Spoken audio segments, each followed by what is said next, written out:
नमस्कार दोस्तों, रोमा की आवाज़ में आपका स्वागत है। आज की हमारी कहानी का नाम है जब अपमान बन जाए सम्मान। सड़क पर ज़्यादा ट्रैफिक होने के कारण कमलेश स्कूल पहुंचने में थोड़ा लेट हो गया। वह देखता है कि स्कूल में बस दोनों बच्चे ही रह गए हैं। वो भी चौकीदार के पास चुपचाप बैठे हुए हैं और किसी का इंतजार कर रहे हैं। बच्चे जैसे ही कमलेश को देखते हैं तो वह खुशी से चीख पड़ते हैं, कमलेश अंकल आ गए, कमलेश अंकल आ गए। कमलेश जल्दी से बच्चों को ऑटो में बैठाता है और उनको अपने घर की ओर ले जाने लगता है। लेकिन ट्रैफिक ज़्यादा होने के कारण उसे लौटते टाइम भी थोड़ा सा टाइम लग जाता है। बच्चे भी थोड़ा सा परेशान हो जाते हैं और वह कमलेश अंकल को बोलते हैं, अंकल जल्दी चलो ना, हमें जल्दी से दादी माँ के पास पहुँचना है। इधर सुलेखा जी भी बेचैन मन से इधर उधर टहल रही थीं। चिंता के कारण उनका सर फटा जा रहा था। कभी घर के बाहर देख रही थीं तो कभी बेचैन मन से कुर्सी पर बैठ जाती। लगभग 1 घंटा हो गया था, वह इसी तरीके से इधर उधर घूम रही थी। अपने छोटे से घर के लकड़ी के गेट के सहारे सट कर खड़ी 65 वर्षीय सुलेखा जी की आंखें लगातार सड़क की ओर निहार रही थीं। आंखों में बेबसी और हाथों में 2 चॉकलेट लिए वह बेसब्री से बच्चों का इंतजार कर रही थी। इतने में एक ऑटो रिक्शा पास से गुजर रहा था। सुलेखा जी उत्साह से गेट का सहारा छोड़कर जैसे ही आगे बढ़ने लगी तो ऑटो रिक्शा तेजी से आगे निकल गया। वह बेचारी मन मसोच कर वापस गेट के सहारे खड़ी हो गई। इतने में एक दूसरा ऑटो रिक्शा सामने आकर रुक गया। सुलेखा जी के चेहरे पर एक मुस्कान दौड़ आई और तुरंत अपने घुटनों के दर्द को भूलकर तेजी से उस ऑटो रिक्शा की तरफ बढ़ी। दादी माँ, ऑटो रिक्शा में बैठे बच्चों ने खुशी से चिल्लाना शुरू कर दिया। अरे अरे मेरे प्यारे बच्चों, आती हूँ। उत्साह से भरी सुलेखा जी बोलने लगीं और ऑटो रिक्शा में बैठे दोनों बच्चों से लिपट गईं। वे दोनों बच्चे उनके पोता पोती हैं। यही समय होता है जब उनकी दादी माँ उनसे मिलती हैं। दादी माँ ने बारी बारी से दोनों बच्चों का माथा चूमा और उन बच्चों के सिर पर प्यार से हाथ फेरा और फिर से उन्हें अपने सीने से लगा लिया। जब तक ऐसा 4-5 बार ना कर लेती उनके हृदय को संतुष्टि ही नहीं मिलती थी। ऑटो ड्राइवर जो हमेशा इस अनोखे मिलन का साक्षी हुआ करता था, दादी माँ की ममता और बच्चों का अपनी दादी के लिए प्यार देखकर जैसे संपूर्ण सुख प्राप्त कर लेता था। अक्सर ये दृश्य देखकर उसकी आंखें छलक पड़ती थीं। जब भी बच्चों की स्कूल से छुट्टी होती थी तो वह ऑटो रिक्शा लेकर इसी रास्ते से निकलता था और दादी माँ कभी ये अनमोल पल खोना नहीं चाहती थीं। एक दिन बच्चों को प्यार से खिलाते हुए दादी माँ पूछ बैठीं, अरे ड्राइवर, तुमने कभी अपना नाम ही नहीं बताया। मेरा नाम कमलेश है माताजी, ड्राइवर ने कहा। तो सुलेखा जी ने अचानक ड्राइवर की तरफ देखा। उनकी आंखें आंसुओं से सराबोर हो गईं और फिर भावुक होकर बोलीं, अरे यह तो इन बच्चों के दादाजी का नाम हुआ करता था। बहुत रोब हुआ करता था उनका, पर अब कहाँ है, चले गए मुझे छोड़कर। कहते कहते उनका गला भर आया। अब चलता हूँ माँ जी, बच्चों को छोड़ना है। ऑटो ड्राइवर कहने लगा, हाँ बेटा, शायद पिछले जन्म में मैंने कोई नेक काम किए होंगे, तभी तो तू मिल गया मुझे जो इतना ध्यान रखता है मेरा। सुलेखा जी ने उसके सिर पर स्नेह भरा हाथ रखा। ऑटो ड्राइवर ने आंसुओं से भरी आंखों से हल्की सी मुस्कान दे दी। सुलेखा जी की आंखों में घुमड़ते आंसू उनके कोरों तक आ गए थे। फिर अपने पल्लू से अपनी आंखें पोंछ डालीं। जिस दिन बच्चों का स्कूल बंद रहता था, दादी माँ के लिए एक एक पल बिताना कठिन हो जाता था। कभी कभी तो छुट्टी के दिन भी एक एक घंटा गेट पर खड़ी रहती थीं, और तब भी ऑटो रिक्शा नहीं आती थी, तो वह समझ जाती थी कि आज स्कूल में छुट्टी होगी। ऑटो ड्राइवर हमेशा यही सोचता रहता कि पता नहीं बेचारी माँ जी के जीवन में कैसे कैसे तूफान आए होंगे, जिनके कारण वह इस स्थिति में आ खड़ी हुई। जब बच्चों की गर्मियों की छुट्टियां शुरू हो गईं, तो यह सोचकर कि कहीं माँ जी बच्चों का इंतजार करते घंटों गेट पर ना खड़ी रहें, ऑटो ड्राइवर कमलेश सुलेखा जी को सूचित करने आ गया। उस दिन कमलेश को जाने की जल्दी ना थी, और सुलेखा जी के पास तो फुर्सत ही फुर्सत थी अपना हालचाल बांटने के लिए। सो उस दिन उनके अंदर बुलाने पर कमलेश उनके घर के अंदर चला गया और घर के आंगन में बिछी लकड़ी की चारपाई पर बैठ गया। उस लकड़ी की चारपाई पर मोटा सा गद्दा फैला था। पास में पानी भरा तांबे का लोटा रखा था और कुछ दो चार धार्मिक पुस्तकें, जिन्हें शायद वे अकेले में पढ़ लिया करती होंगी। कुछ दिन बच्चों से नहीं मिल पाएंगी, यह सोचकर सुलेखा जी मन ही मन उदास हो गईं और कमलेश के पास आकर चारपाई पर बैठ गईं और हालचाल बांटने लगीं। देखते ही देखते उनके अतीत की पीड़ा अनायास ही उनके शब्दों में बहने लगी और वह कहती चली गईं, कभी इस घर में बहू बनकर आई थी, फिर माँ बनी और फिर दादी माँ। भरे पूरे संपन्न घर की जान हुआ करती थी कभी मैं, लेकिन पति की मृत्यु के साथ साथ सब कुछ छूटने लगा, मान सम्मान और पुरानी यादें। पढ़ी लिखी और अच्छे घर की लड़की महक को बहू बनाकर लेकर आई थी। मुझे लगा कि जैसे मेरे नसीब को चार चांद लग गए हों। आस पड़ोस के लोग भी जब बहू को देखने आते तो उसकी सुंदरता देखकर मंत्रमुग्ध हो जाते। मैं गर्व से कहती थी, मेरी बहू तो खरा सोना है, इतनी सुंदर और पढ़ी लिखी बहू तो पूरे मोहल्ले में ना होगी। उसके बाद बेटे को भी नौकरी में तरक्की मिल गई, खूब तनख्वाह लेने लगा, तो एक अच्छी कॉलोनी में बढ़िया सा फ्लैट खरीद लिया। मैं भी बड़े चाव से चल पड़ी बेटा बहू के साथ। फिर एकाएक पासा पलटने लगा। चांद जैसे मुखड़े वाली बहू कब ज्वालामुखी में बदल गई पता ही नहीं चला, और बेटा भी छोटी छोटी सी बातों पर डांटने लगा। लेकिन मैं भी कहाँ गलत थी। घर की मुखिया होने के नाते मैं बस यही तो चाहती थी कि मेरे बच्चे मेरे अनुभव से कुछ सीख लें, लेकिन मेरा किसी भी बात में बोलना उन्हें मंजूर नहीं था। वे केवल यही चाहते थे कि मैं चुप करके दो रोटियां तोड़ूं, लेकिन किसी बात पर अपनी राय ना दूं। बहू आए दिन पार्टियों में जाती रहती थी। एक दिन हद तो तब हो गई जब रात के 11 बज गए और बहू अपने किटी पार्टी से ही नहीं लौटी थी। बरामदे में खड़ा मेरा बेटा भी अपनी पत्नी महक की राह देख रहा था। चेहरे पर बेचैनी थी। तभी स्कूटी का हॉर्न सुनाई दिया। जब महक को घर के गेट के बाहर देखा तब जान में जान आई थी हम माँ बेटे की। मुझसे रहा नहीं गया और मैंने बहू को टोक दिया कि इतनी रात तक बाहर रहना अच्छी बात नहीं है। अच्छे घर की बहू को यह शोभा नहीं देता, और फिर जमाने का हाल तो तुम जानती ही हो। इतना कहने भर की देर थी कि महक ने तूफान खड़ा कर दिया। जो जली कटी मुझे सुनाई मैं बयां ही नहीं कर सकती।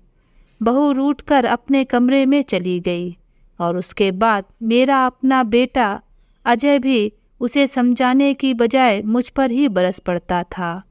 लेकिन मुझे समझ नहीं आया कि मैं कहाँ गलत थी।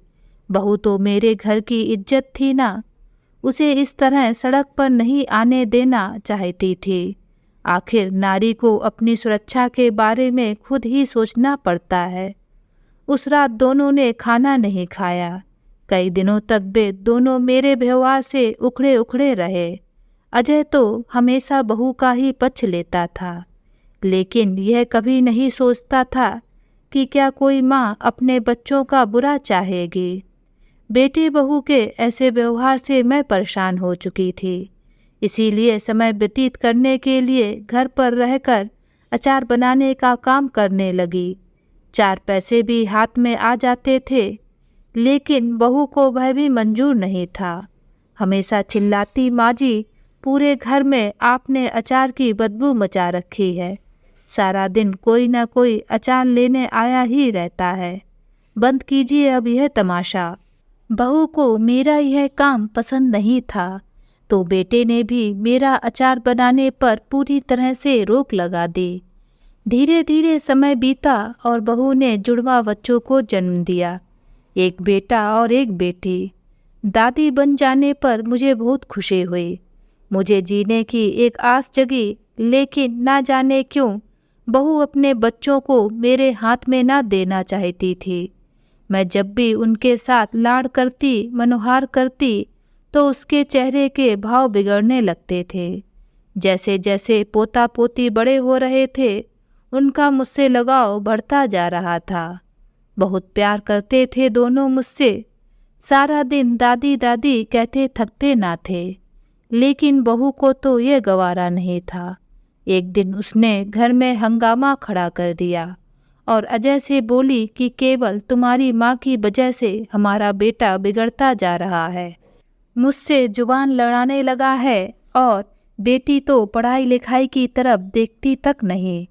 मैं कह देती हूँ केवल तुम्हारी माँ ही हमारे बच्चों को बिगाड़ने वाली हैं। बहू की बातें सुनकर मेरा अपना बेटा कैसे भड़क पड़ता था मुझ पर। आए दिन बहू बात बात पर मेरा अपमान करती रहती थी और अजय भी चुप्पी साधे रहता था। फिर भी जैसे तैसे मैं उनके साथ रह रही थी। एक दिन जब मैं बाथरूम में फिसलकर गिर गई तो टांग में चोट लग गई। ढंग से चला नहीं जाता था, तो 2-4 दिन मंदिर भी नहीं गई। यह बात भी बहू को बर्दाश्त नहीं होती थी। एक दिन उसे फ़ोन पर कहते हुए सुना, अपनी मनहूस सूरत लेकर घर में ही बैठी रहती है।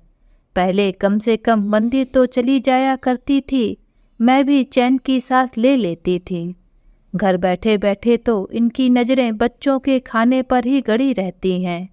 इनका कोई दूसरा इंतजाम करना ही पड़ेगा। बहू के मुंह से यह बातें सुनकर मैं सन्न पड़ गई। भला मैं अपने प्यारे बच्चों के खाने को नज़र क्यों लगाऊंगी, और बहू दूसरा इंतजाम करने की बात कर रही थी। इस बात का क्या मतलब हो सकता है? हद तो तब हो गई जब एक दिन अजय ने मुझे ऐसा आघात दिया जिसे सुनकर मैं तड़प गई थी। वो था वृद्धा आश्रम में रहने का सुझाव।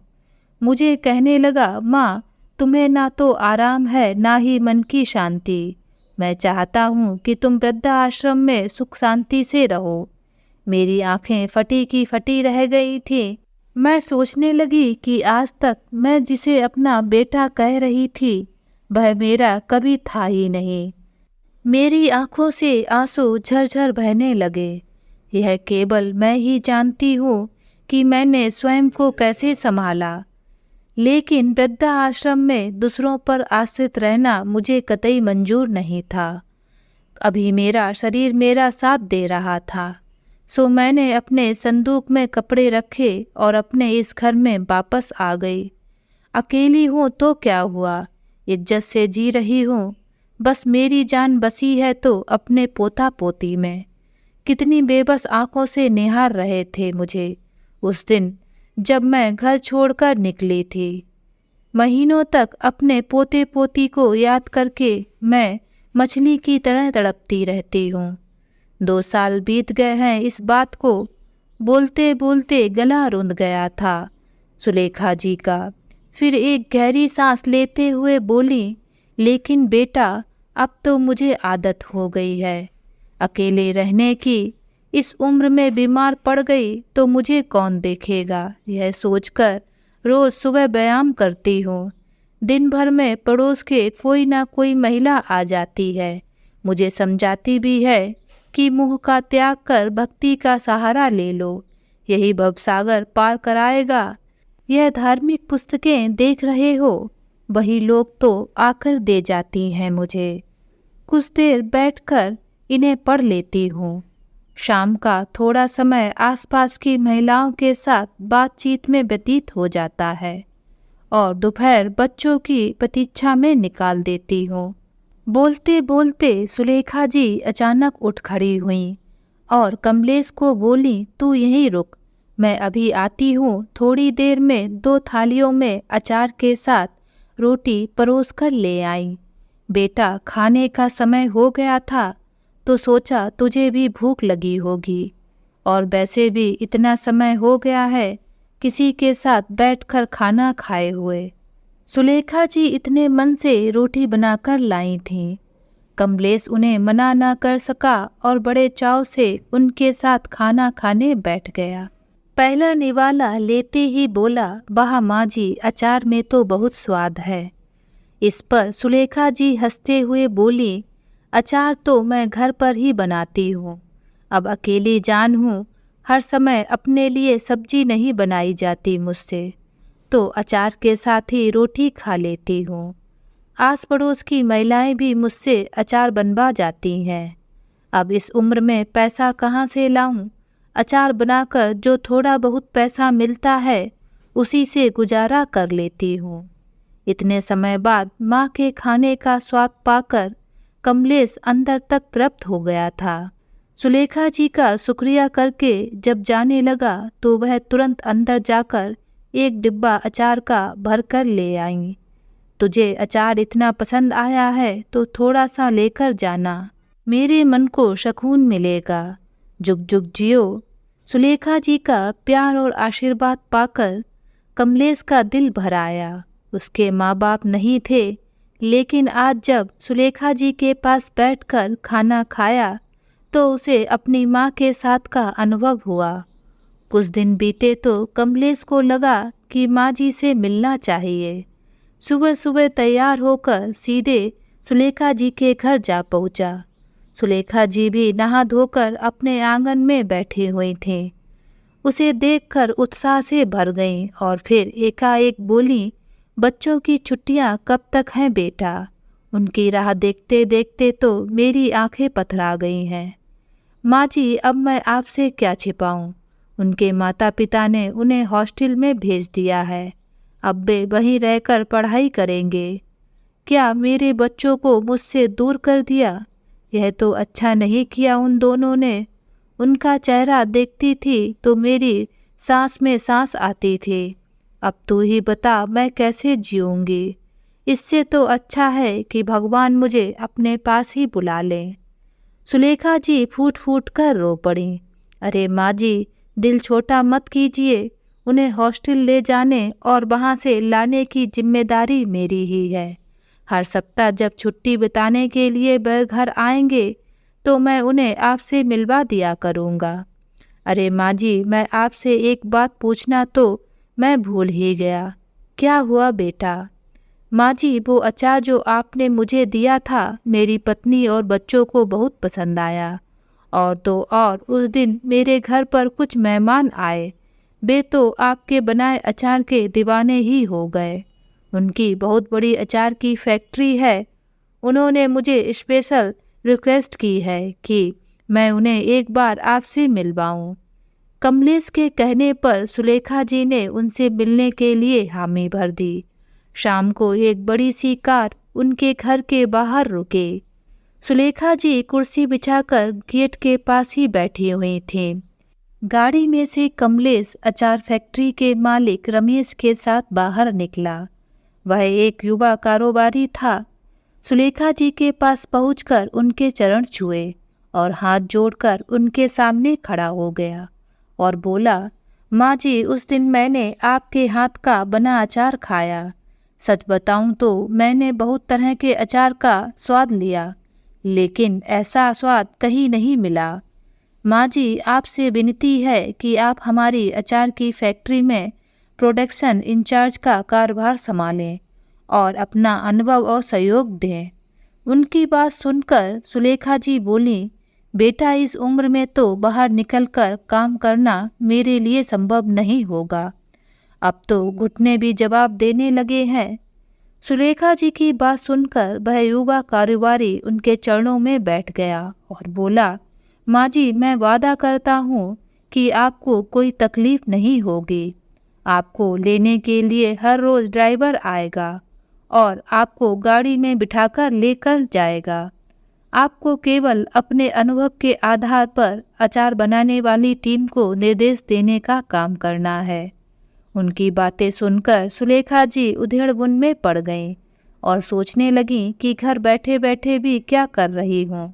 सारा दिन अकेले बैठे बैठे भी समय काटना मुश्किल हो जाता है।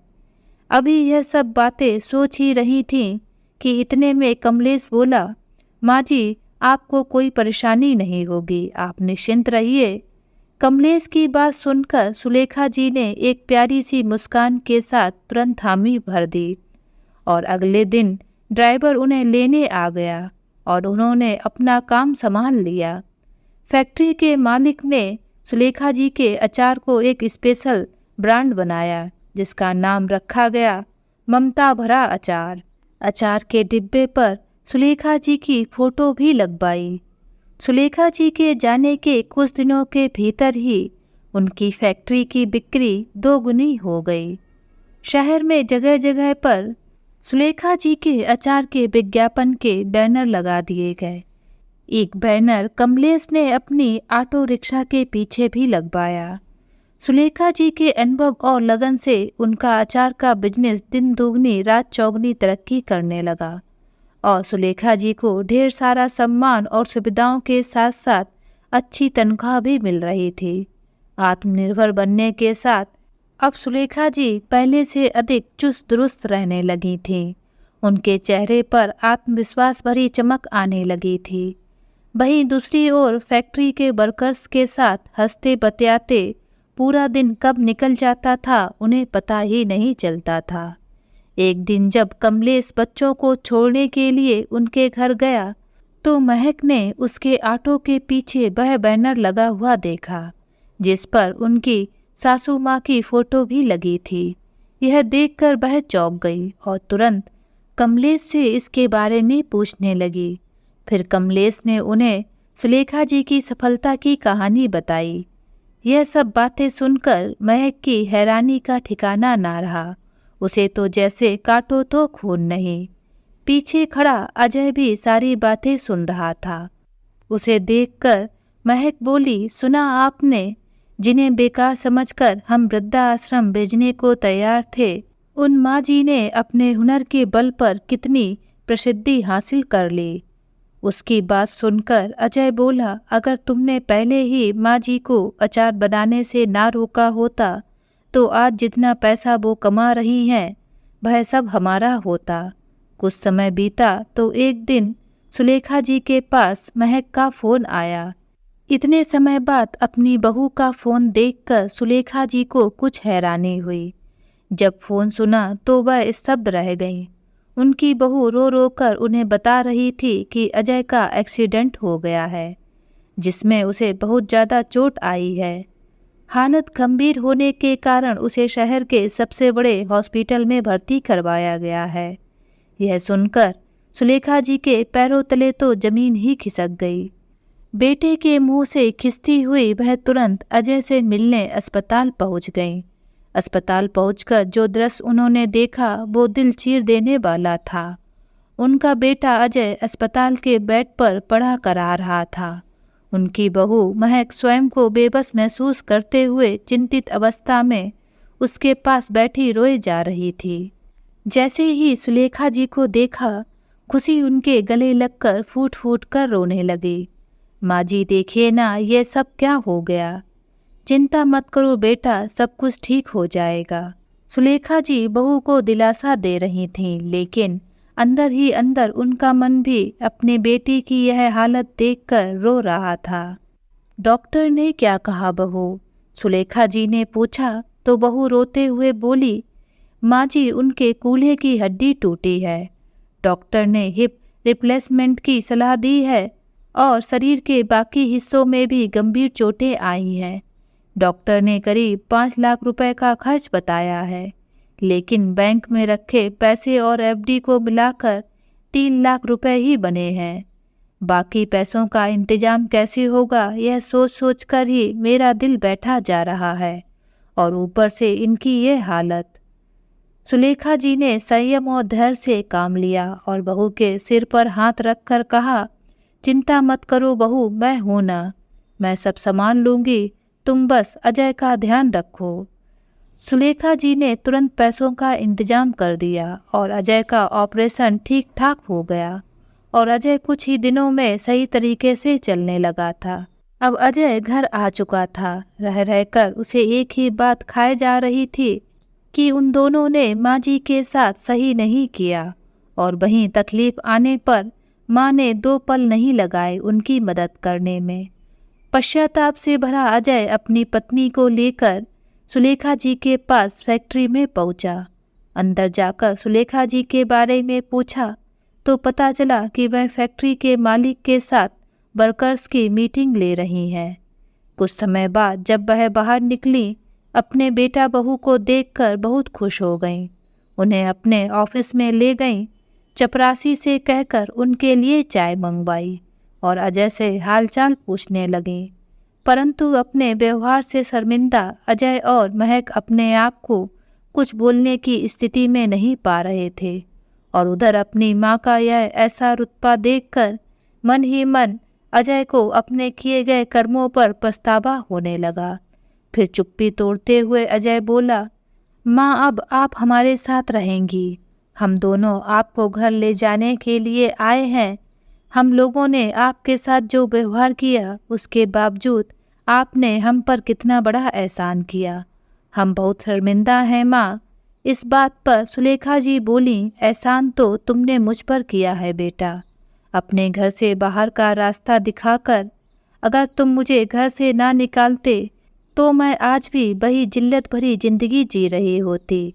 वहाँ से निकलकर ही तो मेरी जिंदगी को सही दिशा मिली है बेटा। बूढ़ी माँ कोई घर का फालतू सामान तो नहीं होती कि जब चाहे फेंक दिया और जब चाहे इस्तेमाल में ले आए। अरे अपने पोता पोती के साथ मेरा हंसना बोलना तक भी तुम लोगों को मंजूर नहीं था।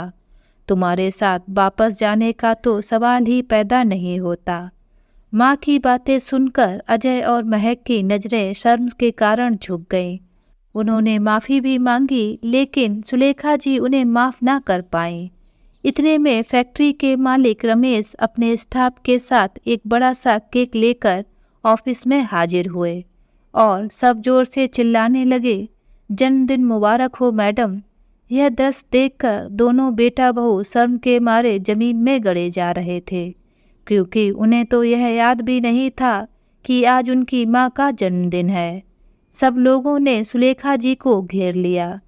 सुलेखा जी अपने बर्थडे सेलिब्रेशन में मशगूल हो गईं।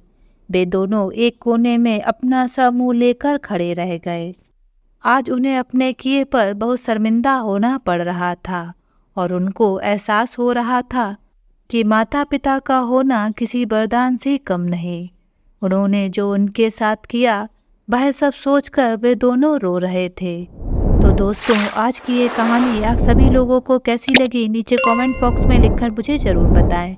अगर ये कहानी आप सभी लोगों को अच्छी लगे तो प्लीज़ इस वीडियो को लाइक और शेयर ज़रूर करें और मेरे चैनल को सब्सक्राइब करना ना भूलें। तो फिर मिलते हैं एक नई कहानी के साथ। बाय।